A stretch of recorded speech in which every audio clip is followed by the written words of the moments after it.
이스라엘의 기적과 같은 일들이 일어나고 있습니다. 나라를 버리고 150년이 지날 때까지 무너진 성벽을 다시 세우지 못하고 여전히 성벽은 허물어져 있었고 불탄 성문은 여전히 불탄 채로 있었습니다. 그렇지만 극심한 환난 속에서 느헤미야는 하나님 앞에 기도를 하게 되었고 기도할 때 하나님은 느헤미야에게 아름다운 비전을 허락하셨습니다.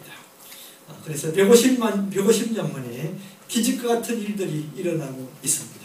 이들은 다시 서로 힘을 합하여 성벽을 세우기 시작했습니다. 불타버린 성문을 다시 달게 되었습니다. 나라가 힘을 얻기 시작했고 주위의 나라들이 함부로 괴롭히지 못할 그렇게 강한 나라가 되기 시작했습니다. 무엇보다도 어떻게 해서 이런 일을 할 수 있었는가? 그들에게는 비전이 있었기 때문입니다. 우리가 이제는 더 이상 이렇게 고통당하지 말자. 우리가 이제는 더 이상 멸시와 천대를 당하지 말자. 이제는 힘을 합하여 한번 성을 다시 세워보자라고 하는 비전이 있었고 그들이 성을 세우고 그곳에서 하나님을 찬양하며 하나님께 영광을 돌리며 하나님께 축복받는 나라가 되자라고 하는 비전이 그들에게 있었기 때문입니다. 비전은 그들을 수고하게 만들었습니다. 비전은 그들을 헌신하게 만들었습니다.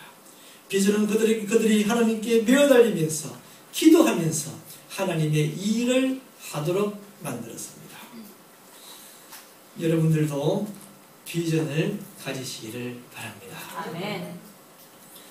여러분들도 이 세상 한평생 사는데 허무한 인생이 아니라 정말 무언가 보람된 일을 내가 해야 되겠다 생각하시기 바랍니다. 아멘. 무슨 보람된 일을 하시겠습니까? 찾으시기 바랍니다. 그래서 비전을 가지고 그 비전을 이루기 위해서 수고하고 참고 희생하시기 바랍니다. 우리가 비전을 이루고 싶을 때 비전을 이루기 위해서는 우리가 하고 싶은 거 다 하면서 비전을 이룰 수 없습니다. 먹고 싶은 거 다 먹고 놀고 싶은 거 다 놀고 자고 싶은 거 다 자면서 비전을 이룰 수 없습니다. 비전은 참음으로 이룰 수 있습니다. 비전은 희생함으로 이룰 수 있습니다. 이스라엘 백성들은 성을 건축하기 위해서 자신의 삶을 희생하였고 육체적으로 수고했고 경제적으로 물질을 바쳤고 최선을 다하여 밤잠을 자지 않으면서 노력하고 애써으로 말미암아 성을 건축할 수 있었습니다. 그런데 그 비전을 이루는데 악한 사탄마귀가 그것을 보고만 있겠습니까? 사탄이 방해하기 시작했습니다. 여러 가지로 방해가 시작됐습니다. 주위의 나라 사람들이 방해하였고 그들이 몰래 쳐들어와 성을 짓지 못하도록 방해했습니다. 오늘 무엇보다도 이 느헤미야 5장에 가장 큰 방해가 있는데 바로 그것은 내부로부터 불평, 불만이 터져나왔고 서로 싸우기 시작했습니다.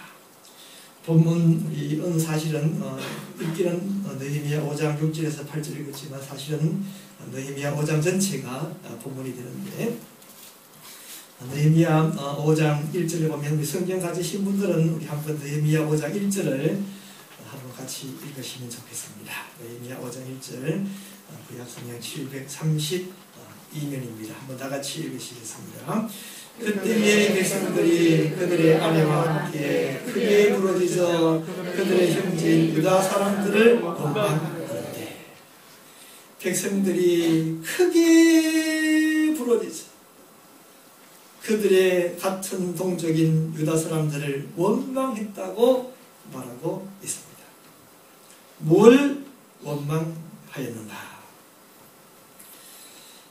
어떤 사회든 사회적으로 문제가 많은데 그 사회적으로 문제가 일어나는 것 가운데 하나는 물질적인 문제가 많습니다. 이스라엘 사회도 가난한 사람들이 있었고 부자도 있었습니다. 가난한 사람들이 돈이 없으니까 당장에 먹을 것이 없었고, 당장에 먹을 것이 없으니까 할 수 없이 부자에게 돈을 빌려야 했습니다. 부자들이 그냥 돈을 빌려두지 않고 집을 잡히게 하고 논밭을 잡히게 만들고 때로는 자기 자식들도 잡히게 만들고 그렇게 돈을 빌려 주었습니다. 그리고는 높은 이자를 받았습니다. 다행히 돈을 많이 벌 수 있어서 이자를 내고 또 돈을 갚을 수 있으면 다행인데 그러지 못하는 경우가 생기는 것이죠. 그러지 못할 때에 부자들은 그들이 잡혔던 집을 빼앗아갔습니다. 논밭을 빼앗아갔습니다. 심지어 자식을 빼앗아갔고 그 자식을 다른 사람들에게 돈을 받고 노예로 팔아버리는 일들까지 일어나게 되었습니다. 이스라엘 사람들은 이러한 일들을 더 이상은 못 참겠다 함께 모여 큰 소리로 부르짖었습니다. 말하자면 데모를 하기 시작한 것이죠. 여러분, 이런 일들은 반드시 해결해야만 하는 문제입니다. 건물만 세운다고 이스라엘이 회복되는 것이 아니라 그들의 내부의 문제를 해결하여야만 이스라엘을 세울 수 있는 것입니다. 국민들이 다 마음이 하나가 되고 화목해져야만 나라를 다시 일으킬 수 있는 것입니다. 이스라엘 민족들이 그들의 비전을 가지고 그들의 나라를 다시 한번 일으켜 세워보려고 하는 데 있어서 가장 큰 장애가 일어나기 시작한 것입니다. 어떻게 해야 다시 이들이 하나가 될 수 있을까? 어떻게 해야지 이런 문제를 해결할 수 있을까? 느헤미야는 사람들을 불러 모았습니다. 그리고는 그들의 잘못을 지적하기 시작합니다. 우리가 읽었던 본문 느헤미야 5장 특별히 8절을 보면 그들에게 이르기를 우리는 이방인의 손에 팔린 우리 형제 유다 사람들을 우리의 힘을 다하여 도로 찾았거늘 그렇게 말을 하고 있는데 쭉 느헤미야가 하고 있는 이 내용을 보면은 짧은 문장 속에서 우리라고 하는 단어가 계속해서 반복하고 있음을 찾아볼 수 있습니다. 특별히 10절에서 마지막 해결책을 이야기하면서 우리가 그 이자 받기를 그치자 말하고 있습니다. 누구가 이자 받기를 그치자고요? 우리가. 사실은 느헤미야는 다른 사람들에게 돈을 빌려준 적도 없고 다른 사람의 집과 밭을 빼앗은 적도 없었습니다. 자기는 그런 일을 한 적이 없지만 느헤미야는 우리가 이자 받기를 그치자 그런 말을 하고 있습니다. 느헤미야는 바로 가난한 사람들도 남이라고 생각하지 않았고 돈 많은 사람들도 남이라고 생각하지 않았습니다. 그들이 겪는 고통을 느헤미야는 남의 고통이라고 생각하지 않고 우리의 고통이라고 생각했고 또 가난한 사람들의 농가 밭을 빼앗고 있는 그 사람들도 여전히 그들의 잘못이 아니라 느헤미야 우리의 잘못이었고 우리가 고쳐나가자고 말하고 있는 것입니다.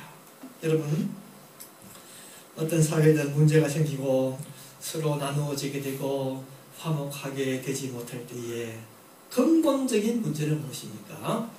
그 사람을 남이라 생각하는 거죠. 남이라 생각하는 거죠. 사실은 남이 아니라 우리인데 남이라 생각할 때에 사회적으로 문제가 생기기 시작하는 것입니다. 우리 한국에 어떤 정치가가 투표를 하는데 표를 얻기 위해서 경상도 사람들을 보고 우리가 너미가 그랬다는데 사실은 그 말이 맞는 거죠. 우리가 너미 아니죠. 그런데 문제는 무엇입니까? 그 사람은 경상도 사람들에게만 우리가 너미가 라고 하는 말이 아니라 전라도 사람들에게도 우리가 너미가 그런 말을 할 수 있어야 되고, 강원도 사람들에게도, 충청도 사람들에게도, 서울 사람들에게도 우리가 남이냐 그런 말을 사실 해야만 하는 것이죠. 우리가 다 우리라고 하는 의식을 가져야 하는 것입니다. 우리 사회에는 항상 가난한 사람이 있고 부자가 있습니다. 많은 경우에 가난한 사람들은 부자들을 싫어하고 질투할 때가 있고, 가난한 사람들은, 부자들은 가난한 사람들을 무시할 때가 있습니다. 왜 그렇습니까? 남이라고 생각하니까 그런 것이죠. 우리라고 하는 마음이 없어서 그렇습니다. 우리나라의 경우에는 삼성과 현대라고 하는 큰 회사가 있습니다. 전체 GDP, 국민 총생산에 있어서 삼성이 23%, 현대가 13%를 차지한다고 합니다. 다시 말하면 국민들이 물건을 팔아서 파는 전체 국민의 생산에 있어서 3분의 1 이상을 삼성과 현대가 차지한다고 하는 사실이죠. 그래서 어떤 사람들은 말하기를 이 삼성과 현대 두 회사가 망해야지 나라가 살 수 있다, 그런 말을 하는 사람이 있습니다. 삼성과 현대가 잘 되는 게 보기 싫은 거죠. 그들이 부자가 되는 것이 보기 싫은 거죠. 그 사람들이 월급을 많이 받고 돈을 쓰는 것이 보기 싫은 것이죠. 만일에 국민들은 삼성이 망이나 그러고, 또 삼성이나 현대는 될 수 있는 대로 국민들의 돈을 빼앗고 우리들만 잘 살겠다고 한다면 그게 문제입니다. 다 남이라고 생각하면 그런 생각을 할 수 있는 것입니다. 삼성이나 현대나 또 일반 국민들은 남이 아니라 우리라고 하는 생각을 가져야 하는 것입니다. 삼성이나 현대는 국민들이 못 살고 국민들이 가난해지게 되면 그건 남의 이야기가 아니라 사실은 자기들의 이야기입니다. 왜냐하면 국민들이 가난해지면 돈이 없게 되고, 돈이 없으면 물건을 사지 못하고, 삼성과 현대가 물건을 팔지 못하면 그들도 장사가 안 되고 기업이 어렵게 되는 것이죠. 국민들이 가난해지는 것은 남의 문제가 아니라 사실은 우리의 문제라는 것을 깨달아야 하는 것입니다. 반대로 국민들도 삼성과 현대가 망하게 되면 삼성과 현대에게 소속되어 있는 사람들이 돈을 많이 벌면 직원들에게 돈을 많이 주게 되고, 직원들이 그 돈으로 어디에 가든지 돈을 쓰게 되면 그 돈을 씀으로 말미암아 다른 사람들도 같이 장사가 잘 되는 것이죠. 반대로 삼성과 현대가 망하게 되면 그 사람들이 망해서 돈을 벌지 못하고 돈을 쓰지 못하면 국민들도 장사가 안 되는 것이죠. 바로 그것은 남의 이야기가 아니라 우리의 이야기가 되는 것입니다. 지금 그 모습이 우리 미국의 디트로이트에서 일어나고 있죠. 디트로이트에는 우리 미국의 큰 자동차 공장들이 있지 않습니까? 그 자동차 공장에 회사가 10,000명이 있다고 합시다. 그 10,000명의 식구들을 치면은 대충 한 3만 명 정도는 되지 않겠습니까? 그 3만 명이 돈을 벌어서 쓰다가 그 공장이 문 닫게 되면 3만 명이 돈을 벌지 못하게 될 때에 그 3만 명이 밥을 사 먹고 세탁소에서 세탁을 하고 물건을 팔고 있던 그 모든 가게들이 어떻게 되겠습니까? 장사가 안 되는 거죠. 그 디트로이트를 떠날 수밖에 없는 것이죠. 때로는 이 디트로이트에서 있는 그 자동차 그 회사의 직원들을 일반 사람들이 보고는 저 사람들은 왜 그렇게 월급을 많이 받느냐고 불평불만을 했지만 사실은 그것은 남이 아니라 우리였던 것이죠. 여러분, 우리들도 마찬가지입니다. 우리가 살아가면서 우리가 만나는 사람들은 남이 아니라 우리라고 하는 사실을 깨닫게 되기를 바랍니다. 우리라고 하는 것을 알게 될 때에 싸우지 않고 화목할 수 있습니다. 기업을 하는 사람들은 어떻게 하든지 수입이 되는 돈으로 주위에 있는 사람들도 잘 살 수 있도록 나눌 수 있게 되어야 되고, 또 주위의 사람들은 기업들이 돈을 많이 벌어 장사가 잘 되기를, 그래서 그 번 돈으로 잘 쓸 수 있도록 만들어야 하는 것입니다. 우리라고 하는 개념이 없으면 결국은 싸우게 되고 결국은 망하게 됩니다. 이 모습은 마치 의항 속에 있는 물고기의 모습과 같습니다. 의항 속에 물고기 두 마리가 있는 것이죠. 근데 그 물고기 두 마리는 사이가 좋지 않았어요. 그래서 그 물고기 두 마리는 서로 미워하고 싸우죠. 야, 참 저놈의 인간이 아니고 저놈의 물고기 때문에 내가 괴로워서 살지를 못하겠다 그러면 틈만 나면 싸우기 시작하는데, 성공적으로 하나의 물고기가 또 다른 물고기를 죽였습니다. 그 물고기를 죽이고 나서 그 물고기는 좋아하는 거죠. 드디어 내가 저 인간이 아니고 저 물고기를 제거했구나. 그런데 어떻게 되었겠습니까? 그 죽은 물고기가 썩게 되고, 썩게 될 때 이게 물이 더러워지게 되고, 그 더러워진 물을 먹는 다른 물고기도 죽게 되는 것이죠. 그 두 마리의 물고기는 남이 아니라 우리였습니다. 우리나라 사람들의 말에 사촌이 돈을 사면 배가 아프다. 그런데 정말 어리석은 사람이죠. 사촌이 돈을 사면 좋아해야지 왜 배가 아픈가. 여러분, 우리가 살아가면서 주위에 있는 사람들이 다 잘 돼야 돼요. 그게 좋은 거예요. 안 되면 하다못해 그 사람들이 안 된다고 우리한테 자꾸 뭐 달라 그러고 뭐라도 빼앗아가려고 그렇게 하지 않겠습니까? 잘 돼야지 오히려 그 사람이 하다못해 뭐 커피라도 한 잔 사주지 않겠습니까? 주위의 사람이 잘 돼야 되는 것이죠. 여러분, 우리 교회에서도 옆에 있는 분들이 남이 아니라 우리라고 하는 것을 기억하시기를 바랍니다. 옆에 앉아있는 분들이 잘 돼야 나도 잘 되는 것이죠. 옆에 있는 분들이 기뻐야 나도 기쁜 것입니다. 여러분들이 아침에 교회에 오는데 어떤 다른 교인이 여러분들을 보고는 무슨 뭘 참 잘못 먹었는지 잘못 밟았는지 이 눈썹이 완전히 하늘로 치켜 올라가서는 오만 인상을 쓰면서 대꾸도 안 하고 그냥 획 얼굴을 돌린다면 여러분들 기분이 좋겠습니까? 완전 안 좋죠. 기분이 안 좋죠.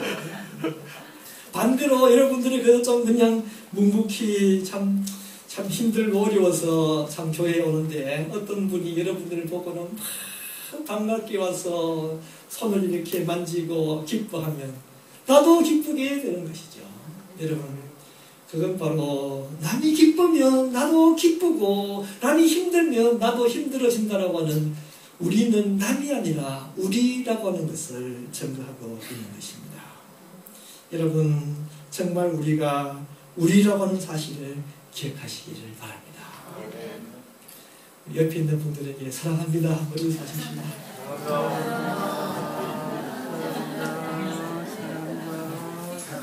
우리 옆에 있는 분들에게 잘 되십시오 인사하십시오.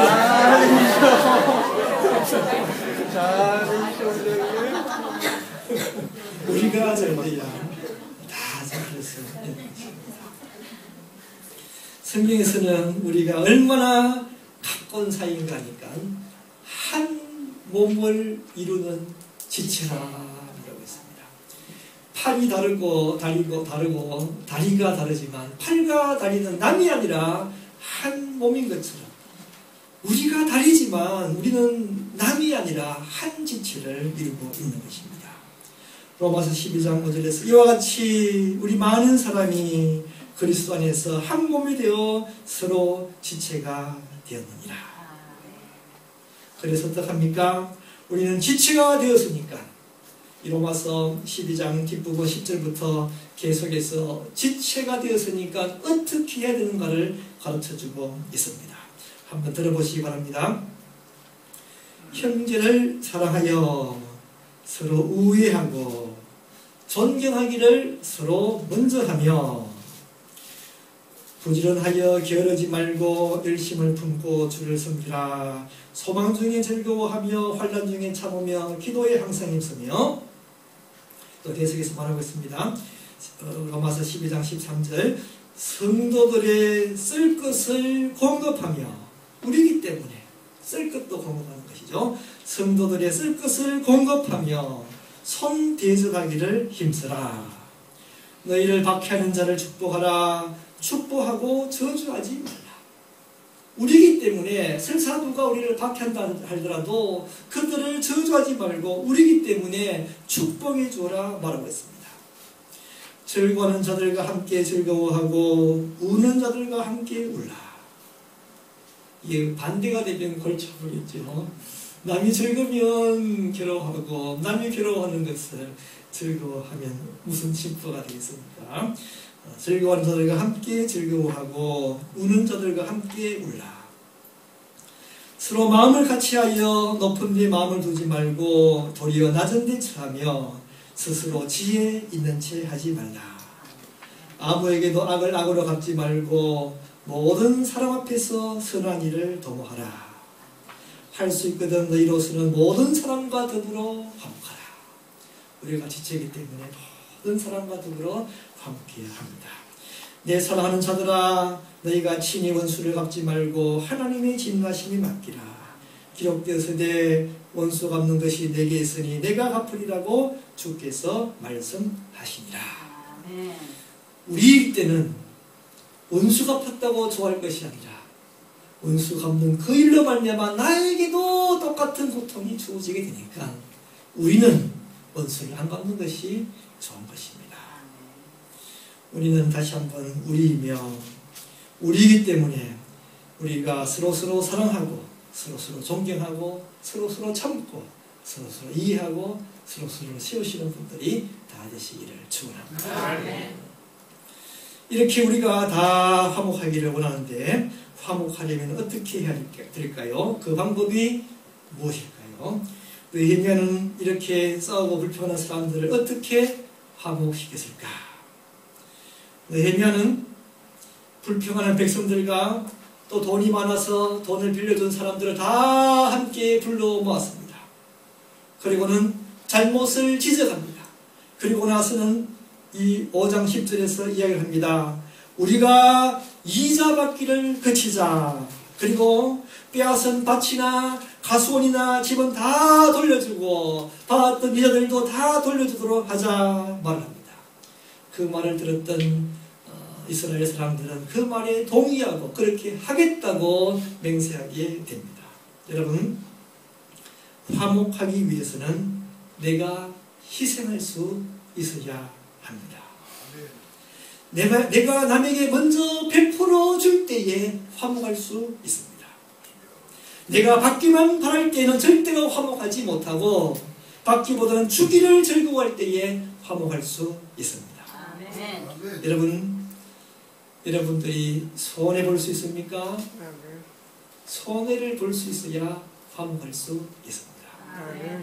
여러분들이 희생할 수 있습니까? 그래야 화목할 수 있습니다. 친구를 만나면 여러분들이 항상 밥값을 내야 되지만 그래도 만날 수 있습니까? 그래야 화목할 수 있는 것이죠.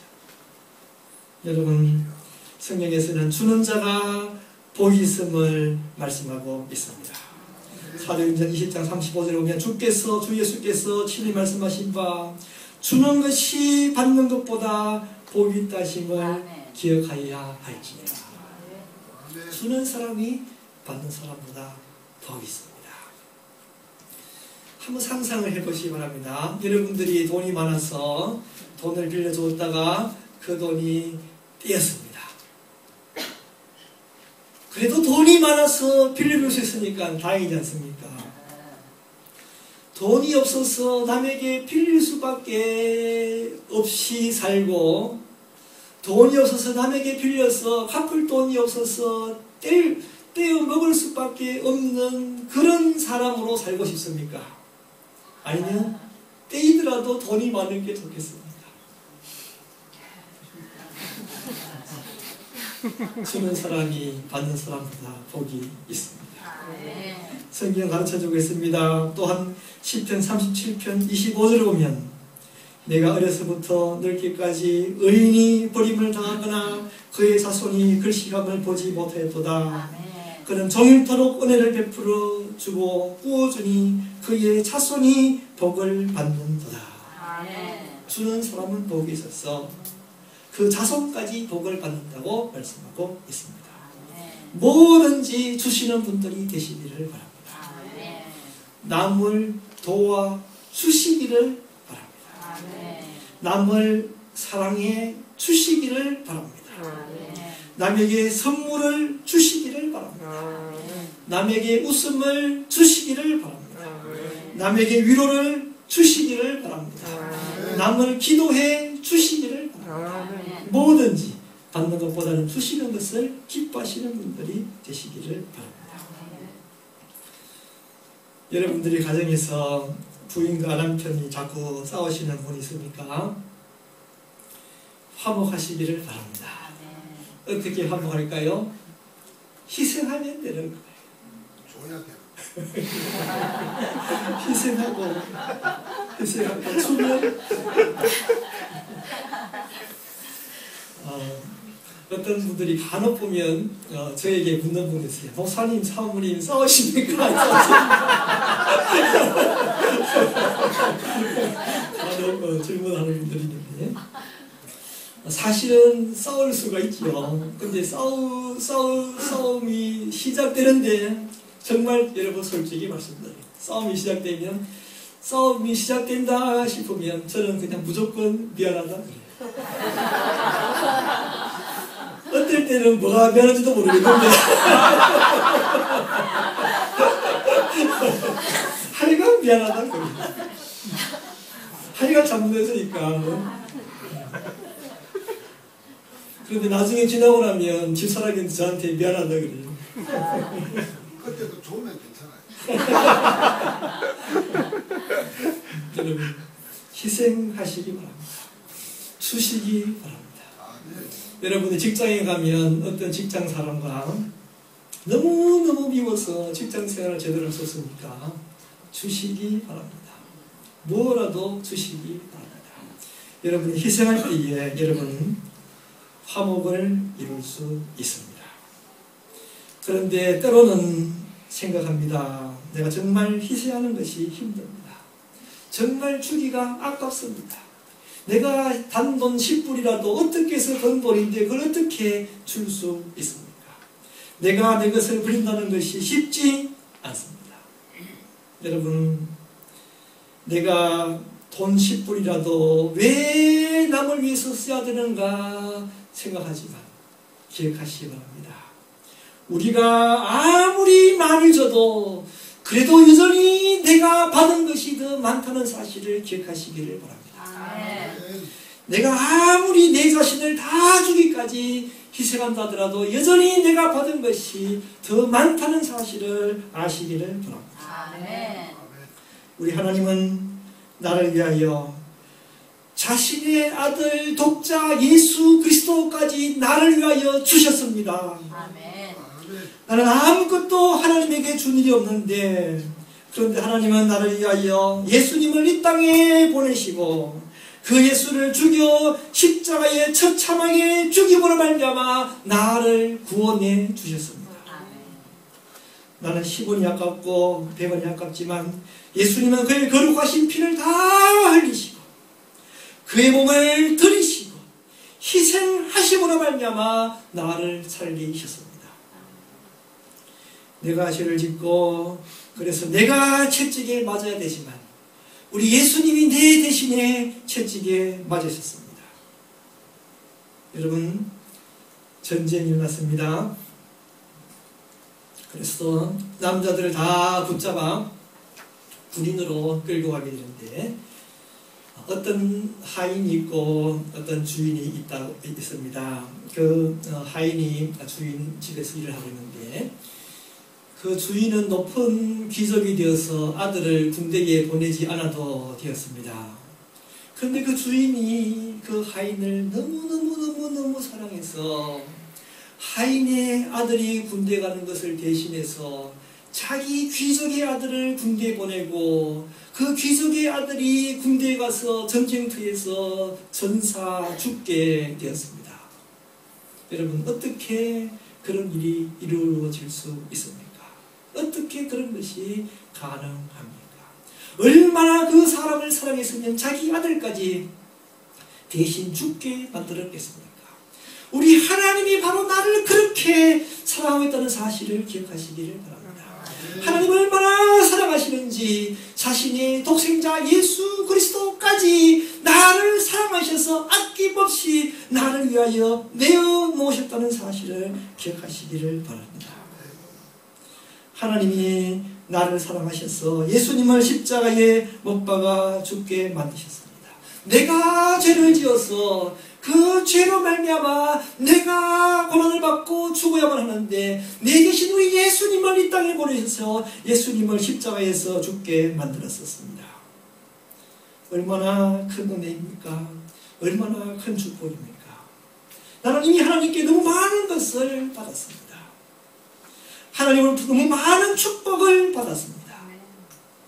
지금까지 내가 빈손으로 태어나서 살았지만 지금까지 내가 헐벗지 않았고 내가 먹을 것이 없어서 못 먹어 죽지 않았고 내가 잠들 것이 없어서 바깥에서 잠을 자지 않았고 지금 이렇게 많은 것을 가지고 많은 것을 먹고 많은 것을 누리고 있습니다. 하나님이 다 나를 사랑하셨어. 나에게 모든 것을 다 주셨습니다. 생각해 보시기 바랍니다. 하나님이 나에게 주신 것은 너무 크고 너무 엄청나고 너무 놀라워서 감히 내가 안을 수 없고 감히 내가 가슴에 담을 수 없는 엄청나고 크고 놀라운 것을 하나님이 우리들에게 주셨습니다. 내가 아무리 다른 사람에게 주어도 그래도 여전히 나는 받은 게 많은 사람입니다. 내가 아무리 다른 사람에게 희생해도 그래도 여전히 나는 하나님에게 받은 게 더 많은 사람입니다. 여러분, 우리 예수님께서는 화평을 이루기 위하여 그의 십자가의 피로 화평을 이루었다 말하고 있습니다. 나아가서 우리들에게 요구하고 있습니다. 우리에게 화목하게 하는 직분을 주었다고 고린도후서 5장 18절에서 말씀하고 있습니다. 예수 그리스도의 피로 우리에게 화평을 이루시고 예수님이 죽기까지 하시고 우리를 화평케 하시고 너희들도 화평케 하는 사람이 되으라고 화평케 하는 직분을 우리들에게 주었습니다. 마태복음 5장 9절을 보면 화평하게 하는 자는 복이 있나니 그들이 하나님의 아들이라 일컬음을 받을 것이니요. 화평케 하는 사람이 복이 있다고 말하고 있습니다. 히브리서 12장 14절을 보면 모든 사람과 더불어 화평함과 거룩함을 따르라. 이것이 없이는 아무도 주를 보지 못하리라. 야고보서 3장 18절에 보면 화평하게 하는 자들은 화평으로 심어 의의 열매를 거두느니라. 하나님은 우리들에게 화평케 하라고 말씀하고 있습니다. 화목하시는 분들이 되시기를 바랍니다. 우리 교회에서 어떤 분들과 마음이 상하고 있습니까? 화목하시기 바랍니다. 내가 먼저 손해보심으로 화목하시기 바랍니다. 여러분들이 직장에 나가서 어떤 분들과 마음 아파하고 있습니까? 화목하시기 바랍니다. 먼저 여러분들이 희생하심으로 화목하시기를 바랍니다. 우리가 어디에 가든지 예수 그리스도의 피로 내가 화목해 되었습니다. 하나님으로부터 내가 받은 바가 너무 크고 놀라우니 아낌없이 주시는 분들이 다 되시고 희생하시는 분들이 되시고 여러분들로 말미암아 화평을 이루시는 역사가 일어나시기를 진심으로 축원합니다. 우리가 같이 기도하십시다. 기도할 때에 주님, 우리가 살아가면서 나만을 생각하며 다른 사람을 남이라고 생각하지 않게 해 주시옵시고 모든 사람을 우리라고 생각하는 사람들이 되게 하여 주시옵소서. 한 몸을 이루는 한 지체가 되어 산다는데 저희들이 서로 화목케 하여 주시옵소서. 주님, 나에게 사람들을 용서할 수 있는 마음을 허락하여 주시옵시고, 나에게 희생할 수 있는 마음들을 허락하여 주시옵시고, 내가 손해볼 수 있는 마음들을 허락하여 주시옵시고, 무엇이든지 남에게 줄 수 있는 사람들 되게 하여 주시옵시고, 그런 우리를 통하여서 어디에 가든지 우리가 가는 곳마다 화평을 이루는 역사가 일어나게 하여 주시옵소서. 어디에 가든지 기쁨이 주어지고 어디에 가든지 하나님 주시는 즐거움이 주는 역사가 일어나게 하여 주시옵소서. 다 같이 기도드리시겠습니다.